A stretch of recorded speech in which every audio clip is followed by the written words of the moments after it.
Welcome to the Talking Transformation podcast. I'm your podcast host, Peter Ahmad, recording from Cape Town, South Africa, since June 2019.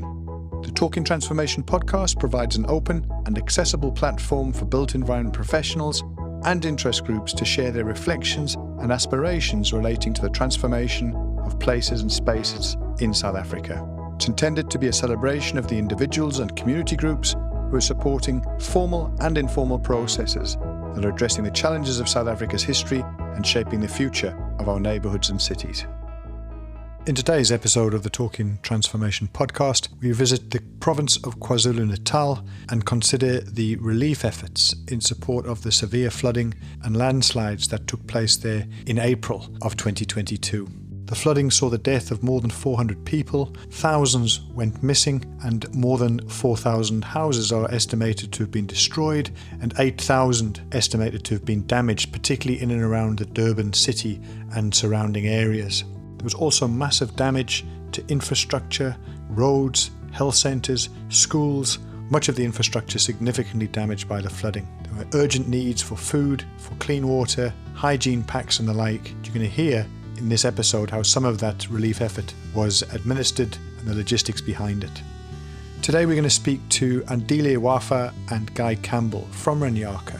Ranyaka were one of the organisations that provided relief, support and logistics in responding to the coordination efforts.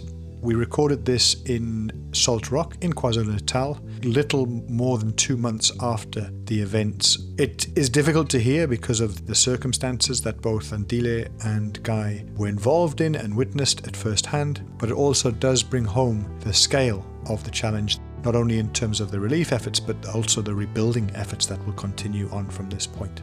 It was a real privilege to chat to them and understand that effort. Enjoy the episode.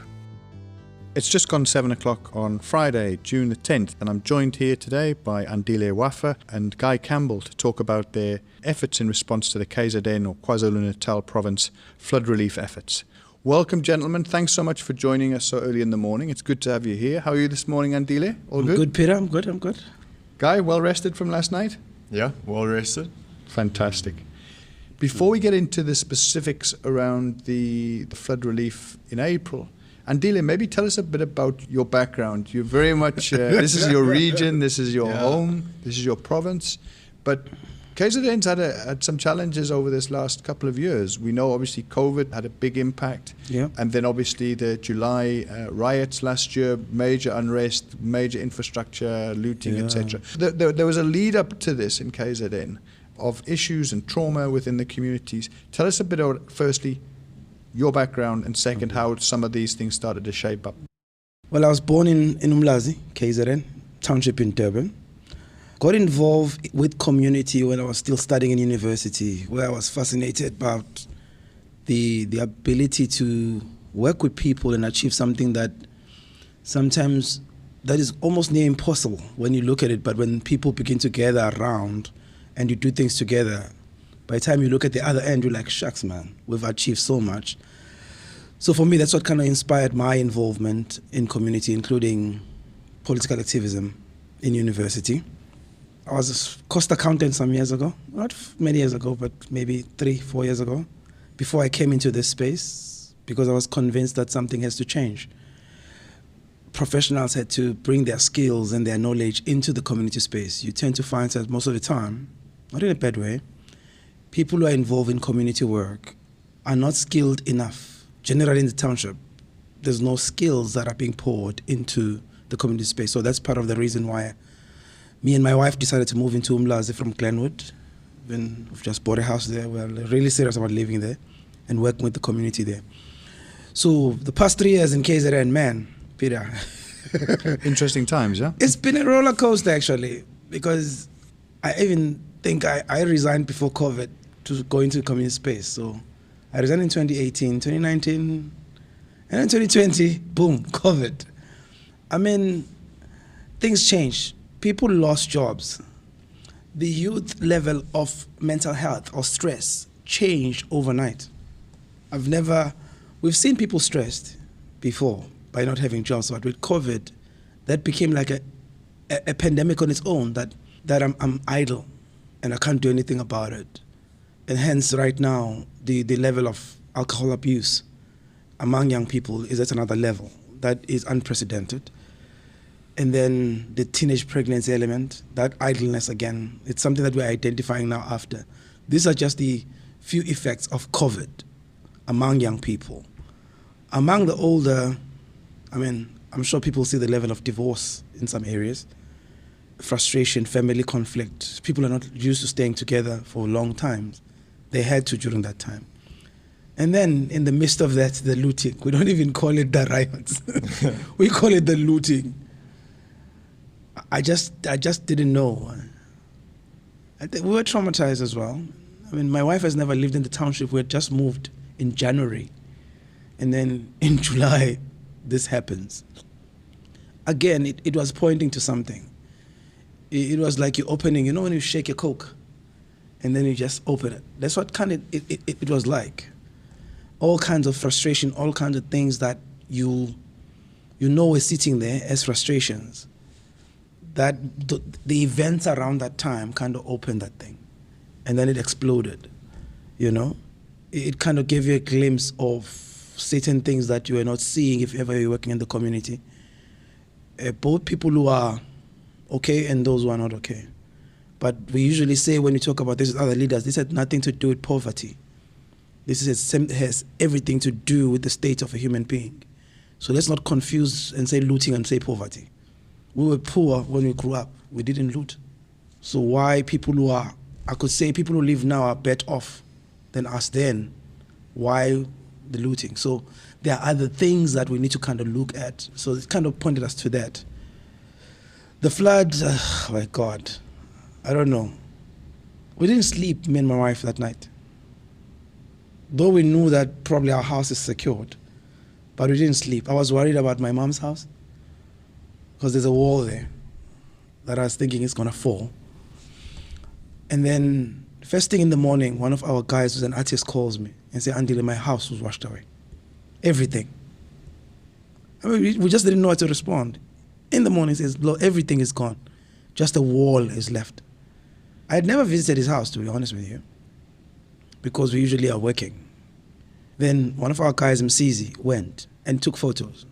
The man had invested so much money in building a house in a very wrong place.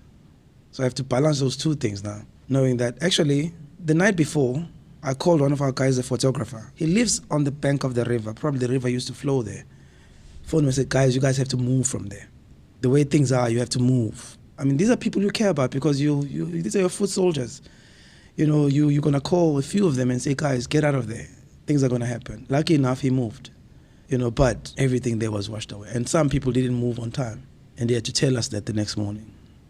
The traumatizing part on Monday was not the fact that structures were falling and all that. Is that people, you couldn't find people. A friend I went to university with and high school with, couldn't find grandmother and mom and a young boy for days. Basically, we're busy running around. We're looking at WhatsApp and dealing with the fact that there are people who have to comfort.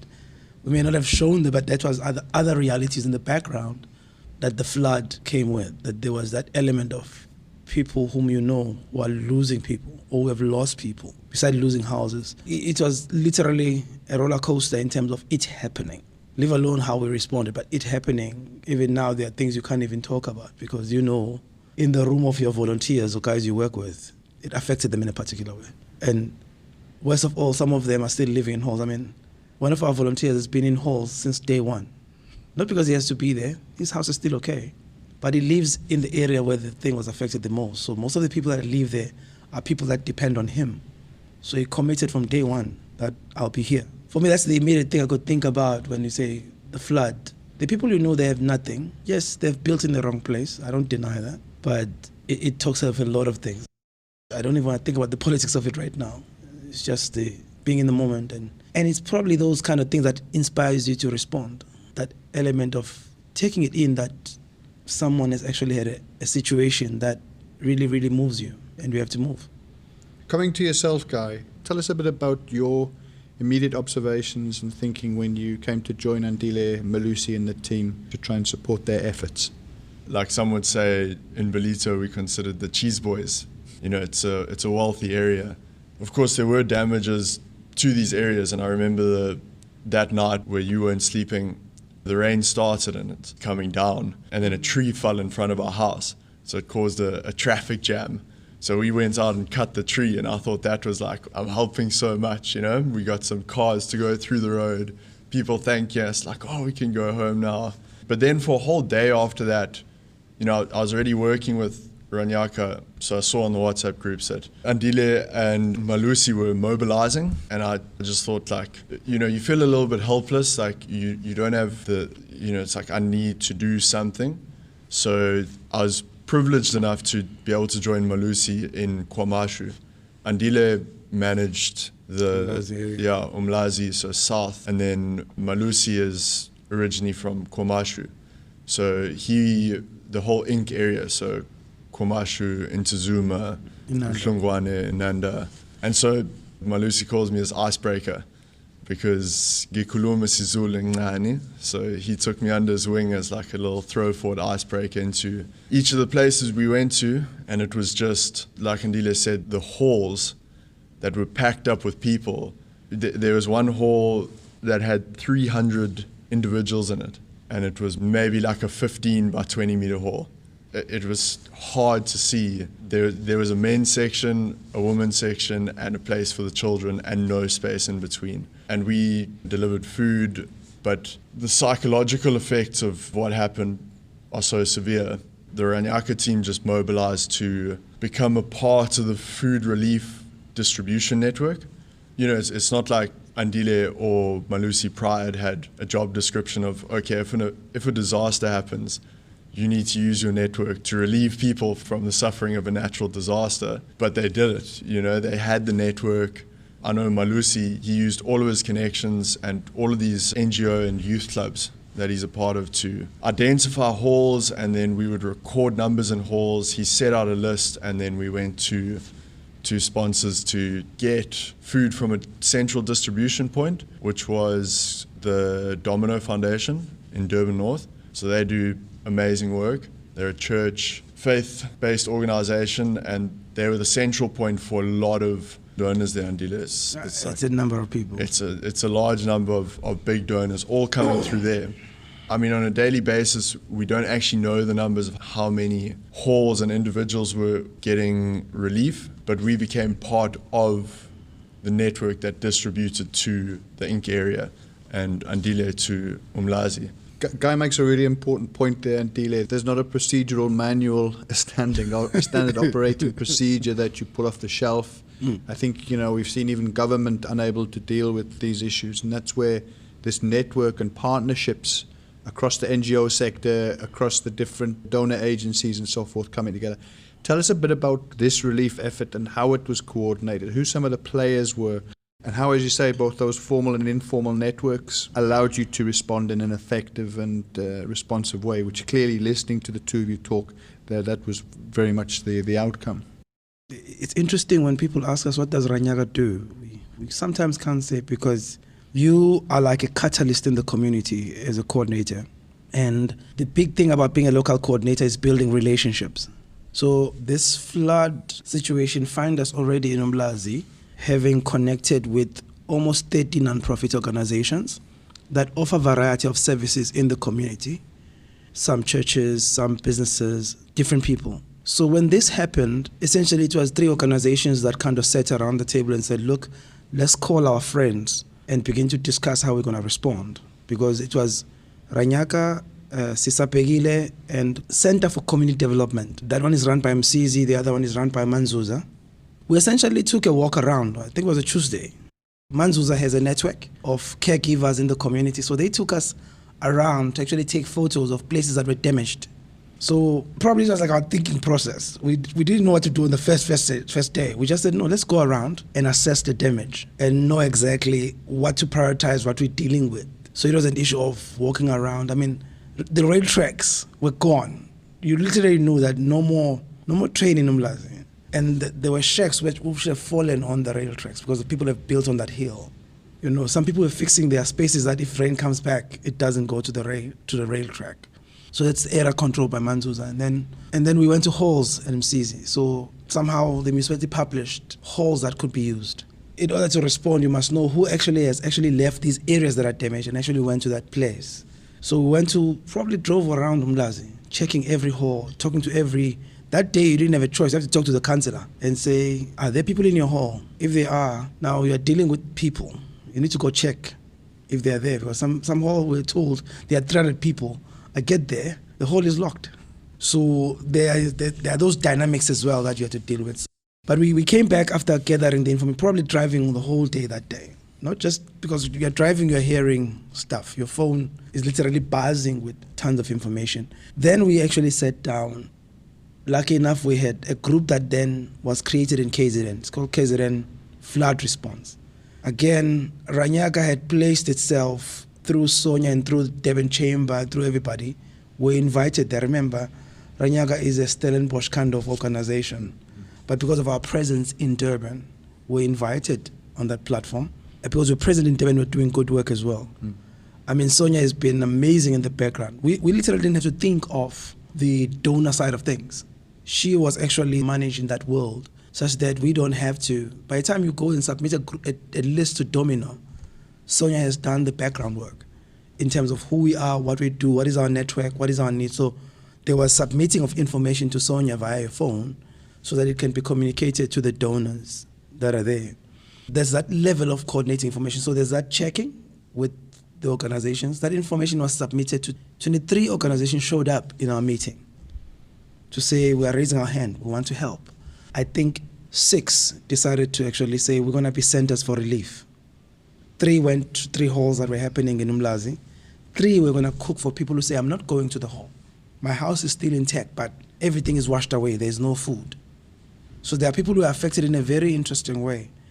The house was flooded, but water was this high. I couldn't be in the house, but when I came back, food, furniture, everything was destroyed. But I could fix things and get back into my house. So we had to actually consider those 2 things. There's the one that has gone to halls. There's one who's saying, I'm not going to go to hall. And in Umlazi, we have a history of people being in halls after a flood. And it has a dignity element to it. So we had to understand that the certain people will never going to go to halls because of the dignity element of it. And we spoke about it. It was not like somebody is thinking it. We spoke about it openly and said, look, let's be very clear that they are, especially the younger people, they're not going to go to halls. I mean, some went to girlfriends, some went to boyfriends, some went to relatives. But remember, they are going to people who don't have food as well, maybe. So we had to consider all those factors. So we had to have a delivery system of relief that touched all that. And remember, I've never even delivered probably 1 food parcel, guys. Maybe to a school where I went and delivered food. These organizations literally were the face of whatever we were doing. When you see what we do there, it was these organizations that actually delivered. I mean, Ingwele is the one that is present at G section. I don't even try to have a presence of some sort. If Siam Kati is present there, he's the man. He delivers there. If Funani at V section is there, we support her. She's basically the conduit of making that whole function. Anything she cries about, she calls us, we support her. If Sia is saying, I don't have nappies, that's how we set it up, such that they must not in any way be frustrated by what they hear on the ground. We have to deal with it. So it was set up in such a way that there's communication.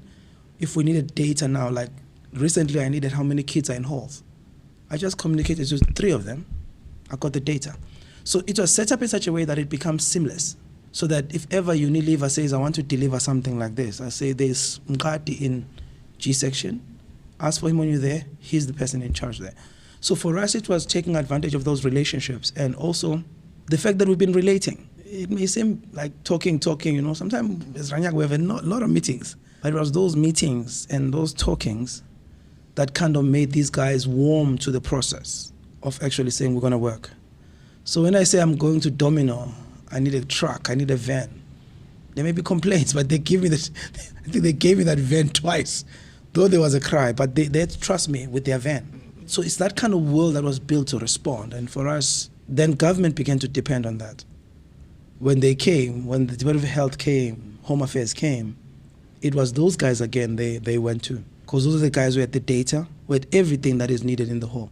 They'd already assessed how many people lost their IDs, how many people were not getting medication. So when Department of Health arrived probably 3 days after, these guys had data saying, these are chronic guys here who have not received their medication.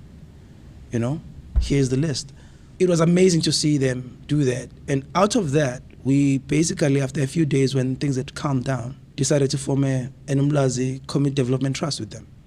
To say we can't use the relationship with Domino, Unilever, Mondi, whoever was helping. If we leave it to one organization, we might lose these relationships. But as Ranyaka, we began to see our role is to coordinate these guys and ensure that no relationship that has actually touched Umlazi during relief is lost. It's a remarkable story, and it talks to many qualities of adaptability, the responsiveness that you were able to factor into that, and then that, as you say, the reliance that government was looking for some of those databases, basic things that you put in place, but that were so fundamental to reshaping those next few days. Yeah. Guy, coming back to you, I mean, this is a long way away, I guess, from a master's in economics from Grahamstown, right? I mean, your thoughts, some of the recollections, some of the things that might have surprised you in your engagement during this period. When I started with Ranyaka, it was just after the looting. I remember it was still fresh in everyone's mind. So the starting phrase I got when we were first making our first greenhouse of the food network that we've been working on was Ziakala. It was like the main thing. The phrase. That was like, mood of post that time. And, it means we're going to cry. It's a technical thing to break down. I don't know if I've got my mind fully around it, but it's a weird phrase. It can be reapplied to many situations. I think unemployment prior to COVID and socioeconomic circumstance that was then exacerbated by COVID. And if you look at those kind of numbers that plague our country in terms of unemployment and poverty slowly getting more and more exacerbated and then hitting a bit of a skyrocket through COVID with everything shutting down, led to that looting, that outcry. And so I came in there, and that was my first introduction into Umlazi. The friendliest people in the world, everyone just welcomed me in and said, it's awesome to see Umlungu on the ground. And prior in Grahamstown, we worked in the Grahamstown township to build a skate park, and I did some community work when I was at school. But the floods were a whole new level of being entrenched and embedded in seeing deep suffering after such a harsh event. I was a little foot soldier, like an ant. Andile is a coordinator, and so I was under Malusi, and we worked in another place called in Hlungwane, which I think became quite a high-profile disaster zone. The bridge was washed away. Yeah. People, essentially, the day after the flood, could not cross. You're a town planner. You would have seen this, and many things no one planned for this kind of rain because it hasn't happened since 1986-7. 200-year flood event in some of the stations that was recorded, yeah? Yeah. Once you'd seen it after it happened, you said, maybe you could have seen this happen. But that road had been built and an embankment had been built that acted as a dam wall, essentially.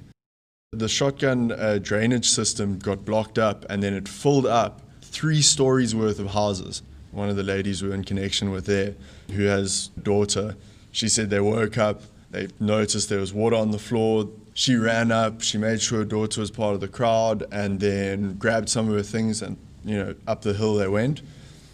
And it filled up until this dam wall broke, and then essentially just flushed out.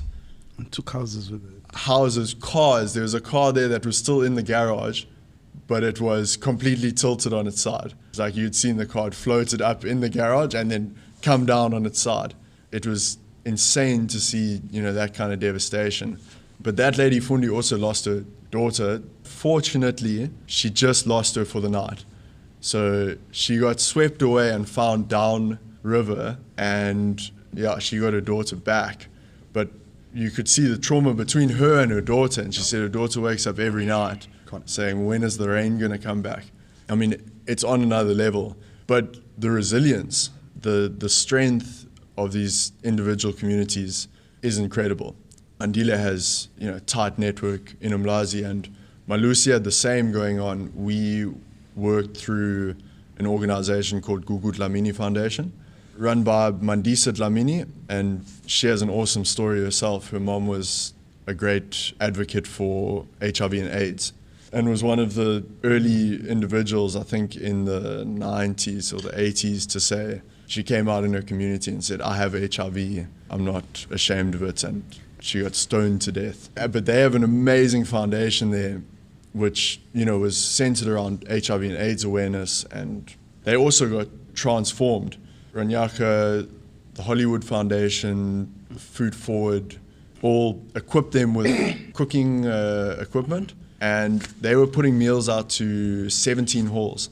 It was also just every day you could see when you arrived, they were cooking. They were cooking, they were cooking, they were cooking, and then it was a distribution point. So from there, go to the halls in need. Like for Nhlungwane, we collected toilets.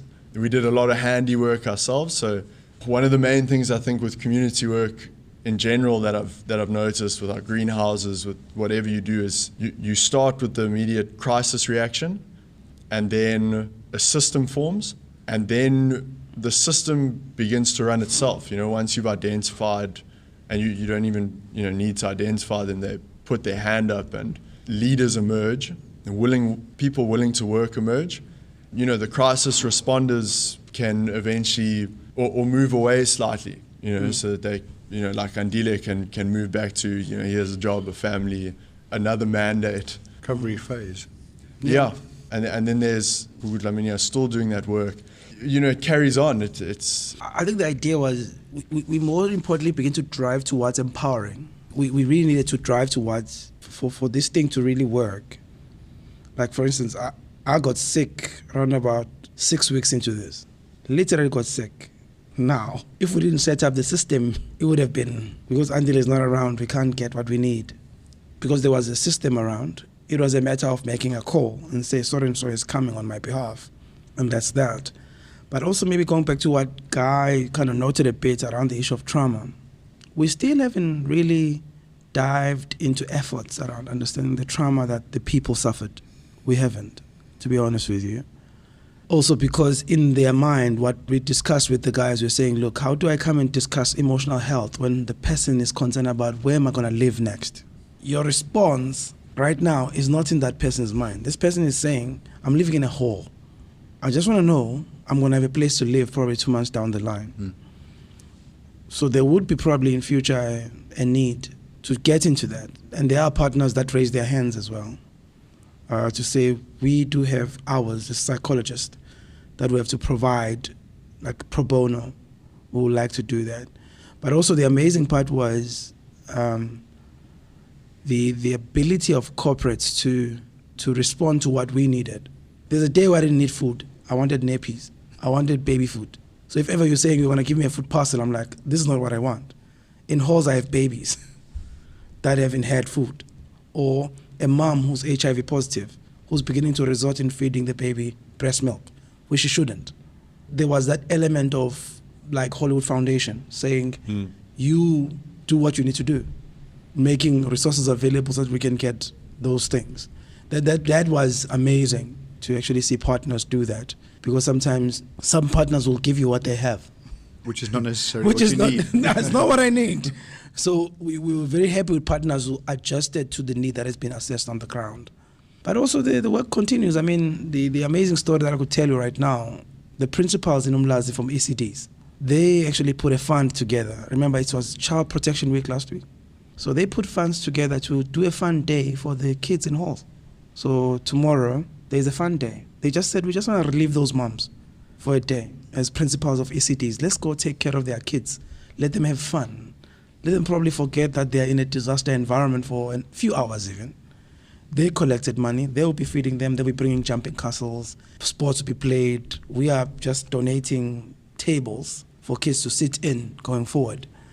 So you find that the thing is evolving now to people really showing real Ubuntu in how this thing could evolve. And it's going to be quite interesting in terms of you having various players who are beginning to think about the future of these people, not just government alone. If ever ECD principals are thinking, Caprisa is coming on board saying, how do we begin to deal with this? It's going to create an interesting conversation when there are more partners around the table saying, government, let's talk about this, because these guys are going to need an advocate, to be honest with you. And it cannot be one organization. And it cannot be something that has political motive as well. You need an advocate that is saying, I purely have interest on these people getting back on their feet. And we're not miracle workers. We are not supermen, but we can begin to advocate for a process. The next thing that might happen is that everybody forgets about people in halls. That's the possible next situation that could happen.